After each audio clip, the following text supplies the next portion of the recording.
Hey everyone, welcome back for another deep dive. Today we're taking a look at the fascinating world of quantum interference. Yeah, it's definitely a mind bender. It is, but also super cool and, surprisingly relevant to all of us. Absolutely. It's the backbone of so many emerging technologies. So to guide us through this quantum maze, we'll be looking at a recent article by Jorgo Schneeppert. It's called Hold On Work. Quanteninterferenz, Wellenphänomen der Quantenwelt. That's the one, published just the other day, December 11th, 2024. Very recent.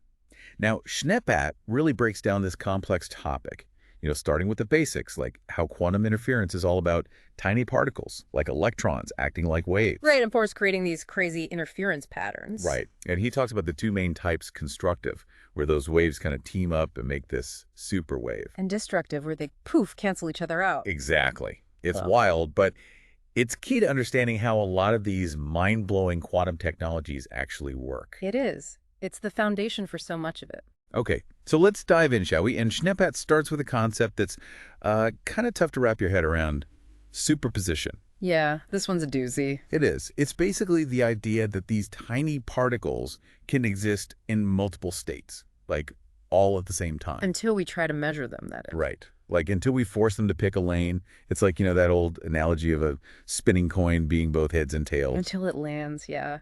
It's a great way to visualize it. It is. And Schneeppert uses this really cool example, the double-slit experiment, to show superposition in action. Have you heard of this one? Of course. Classic quantum mechanics. So picture this. Yeah. You fire these single electrons one by one through two slits. There's like little openings. Yeah.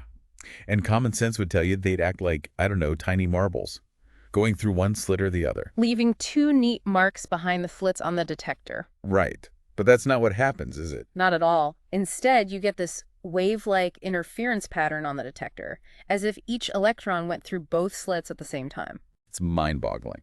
So what Schneeppert is saying is that these quantum objects, they don't really follow our everyday rules of particles and waves. They play by their own set of rules, existing in this hazy cloud of possibility until we measure them. It's like they're saying, hey, we're not limited by your classical physics. But, okay, Schneeppert lays this groundwork, right? And then he goes on to connect it to the practical stuff, the real-world applications.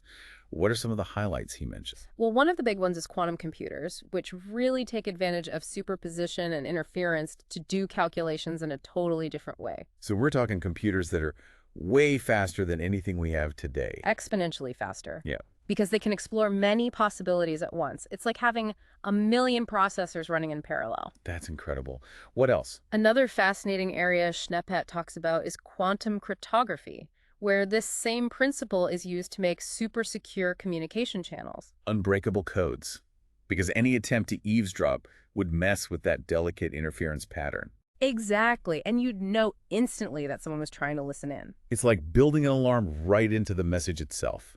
Schneeppert's really painting a picture of a future where security and privacy are, like, next level. It's definitely a game changer. So quantum computers, quantum cryptography. Is there anything else Schneeppert covers in terms of applications? Oh, yeah. He also touches on quantum sensing, which is all about using these quantum effects to make insanely precise measurements. Like, we're talking atomic level precision. That's it. It has the potential to revolutionize so many fields. No. Okay, so Schneeppert is making it clear that quantum interference is not just this weird abstract idea. Yeah. It's actually the driving force behind all this incredible technology that could, honestly, change the world. And that's just the beginning. He only just hints at what's possible. Already hooked. But we'll have to save that for part 2 of our deep dive. And the best part is, this is just the tip of the iceberg. Schneeppert hints at even more mind-blowing possibilities on the horizon. Oh, really? Spill the beans. What does Schneeppert say we can expect? Well, for starters, he dives into potential for even faster, even more powerful quantum computers. Okay, so we're talking quantum computers on steroids. Like, what kind of problems could these things solve? We're talking about tackling some of humanity's biggest challenges, like developing new energy sources or maybe even finding cures for diseases that seem impossible to crack today. That's wild. And it sounds like Schneeppert's thinking even bigger than just superpowered computers. He is. He actually envisions a global communication network, a network built entirely on quantum principles. Hold on, so like a quantum internet, is that even possible? Schneeplatt seems to think so. He argues that the same principles that make quantum cryptography so secure, that unbreakable code idea, well, those could be scaled up to create this vast interconnected network. It sounds like something straight out of Star Trek. But as cool as that sounds, there must be some serious roadblocks, right? Of course.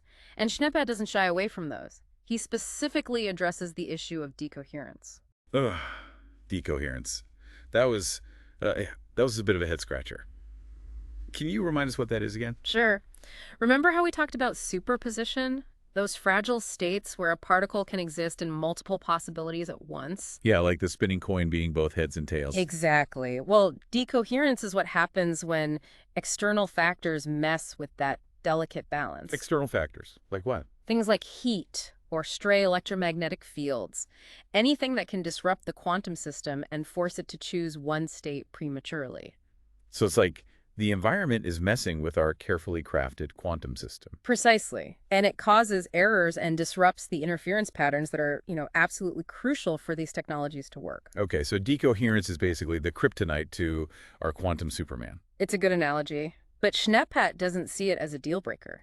He actually highlights the incredible progress scientists are making in developing techniques to minimize decoherence. Oh, that's good to hear. What are they doing? Well, for one, they're creating incredibly isolated environments for these quantum systems.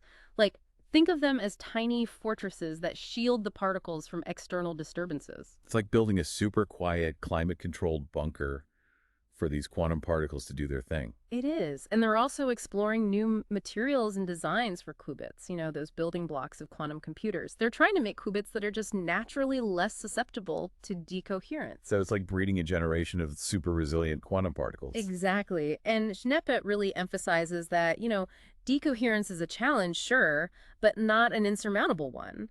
And the potential rewards are just too great to ignore, so scientists are totally motivated to find ways to overcome it. It's like an epic battle between scientific ingenuity and the forces of chaos. But that's what makes this whole field so exciting, right? It's not just textbook science. It's a constant push to break new ground. Absolutely. And while those quantum computers are definitely grabbing the headlines, it's worth circling back to some of the other applications Schneeplatt mentions, like quantum sensing, which I think have the potential to be just as revolutionary. Right.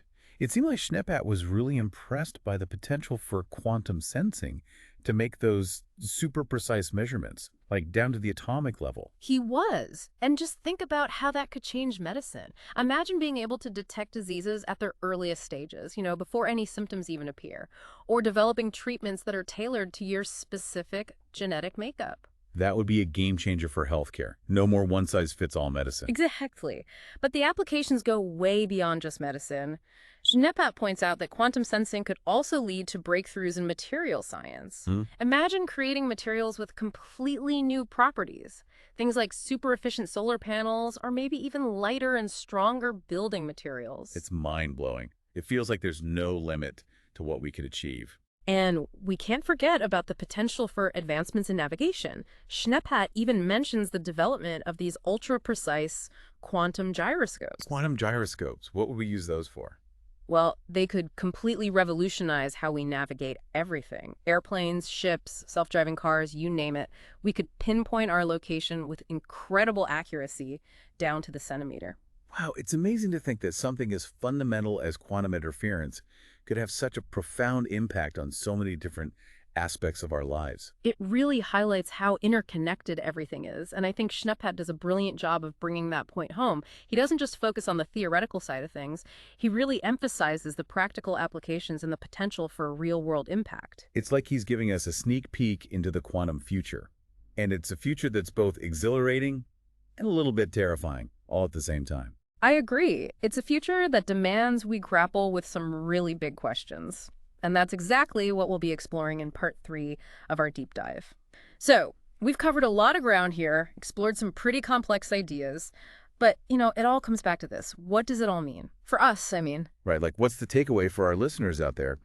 Schneeplatt doesn't just leave us hanging, right? He doesn't. He actually ends his article with a question for us all to think about. He asks which aspect of quantum interference, and its potential, what excites us the most. Okay, that's a good one. Yeah. And he wants us to think about how it applies to us, like in our own fields, our own areas of interest, no matter what we do, really. Exactly. Healthcare, finance, tech, you name it. It's pretty clear that these quantum technologies are going to shake things up in a big way. Yeah, I mean, I got to say, I'm feeling pretty inspired after all this. SNAPat definitely made me a believer. Quantum interference, it's not just some theoretical physics problem. Well, It's got the power to change the way we live and work, maybe even change the world. it really does. And what's even more exciting is that we're just at the beginning of all of this. We've only just started to see what's possible with quantum interference. Who knows what incredible discoveries are waiting for us? What amazing applications will we come up with? Yeah, it's a future I can't wait to be a part of. And I hope this deep dive has sparked something for you too. Who knows, maybe you'll be the one making the next big breakthrough in this field. Anything's possible. So keep exploring, keep asking those questions, and keep that sense of wonder. Don't lose that. That's great advice. Couldn't have said it better myself. Thanks for joining us on this journey, everyone. It's been a wild ride into the mind-blowing world of quantum interference. Until next time, keep those brainwaves buzzing.